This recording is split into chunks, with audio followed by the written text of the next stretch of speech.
வணக்கம். நான் டாக்டர் உமா மகேஸ்வரி, உமா சங்கரி கிளினிக்ல இருந்து. இன்னைக்கு நாம பாடி மாஸ் இண்டெக்ஸ், அதாவது உடல் நிறை குறியீட்டெண் பத்தி பார்க்க போறோம். இதைத்தான் நம்ம ஷார்ட்டா பிஎம்ஐன்னு சொல்லுவோம். இந்த பிஎம்ஐ எதுக்குன்னு பார்த்தீங்கன்னா, நம்ம உயரத்துக்கு ஏற்ற உடல் நிலையில தான் இருக்கிறோமா அப்படிங்கிறத கால்குலேட் பண்றதுக்காக தான் இது. சப்போஸ் நம்ம உயரத்துக்கு ஏற்ற உடல் எடையில இருக்கிறோம் அப்படின்னா நம்ம நார்மல் ஹெல்த்தி வெயிட்ல இருக்கிறோம்னு அர்த்தம். இதுவே உடல் எடை வந்துட்டு குறைவா இருக்குது அப்படின்னா நம்ம அண்டர் வெயிட்லயோ, இல்லை உடல் எடை அதிகமா இருக்கும்போது நம்ம ஓவர் வெயிட்லயோ இல்லை ஒபிசிட்டி கேட்டகரியிலயோ இருக்கிறத வந்துட்டு நம்ம கண்டுபிடிச்சிக்கலாம். ஸோ இந்த பிஎம்ஐயை எப்படியெல்லாம் கால்குலேட் பண்ணலாம் அப்படிங்கிறது நெக்ஸ்ட் வீடியோவில் பார்க்கலாம். பட் இந்த வீடியோவில் வந்துட்டு நீங்கள் எவ்வளோ பிஎம்ஐ இருக்கிறீங்க, எந்த கேட்டகரியில் இருக்கிறீங்கிறத பார்க்கலாம். நீங்கள் பிஎம்ஐ 18.5 இல்லை அதுக்கு கீழே இருக்கிறீங்க அப்படின்னா நீங்கள் அண்டர் வெயிட்டில் இருக்கிறீங்கன்னு அர்த்தம். இதுவே 18.5 இருந்து 24.9 வரைக்கும் நீங்கள் இருக்கிறீங்க அப்படின்னா நார்மல் ஹெல்தி வெயிட்டில் இருக்கிறீங்கன்னு அர்த்தம்.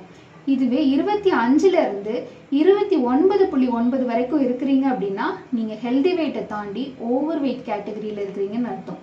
அதுக்கு அடுத்த கேட்டகரி என்னன்னு பார்த்தீங்கன்னா 30 இருந்து 34.9 உங்கள் பிஎம்ஐ இருந்தது அப்படின்னா நீங்கள் ஒபிசிட்டி கிரேட் 1ல இருக்கிறீங்கன்னு அர்த்தம்.